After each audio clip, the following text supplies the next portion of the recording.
Zenj TV, tujivunie nyumbani.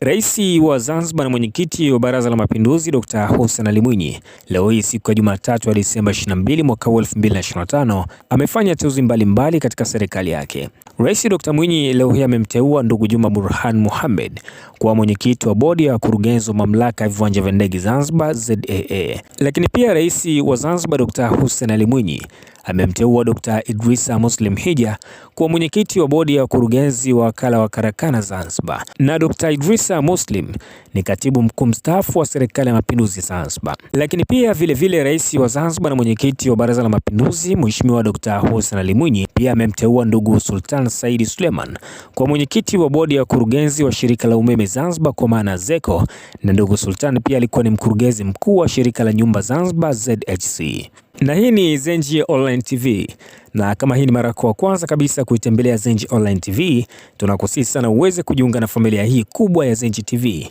kwa kuweza kusubscribe, kulike pamoja na kucomment kwa ajili ya kuendelea kupata taarifa mbalimbali za kimichezo na burudani pamoja na taarifa mbalimbali za matukio kwa kila siku na kila wakati. Zenj TV, tujivunie nyumbani.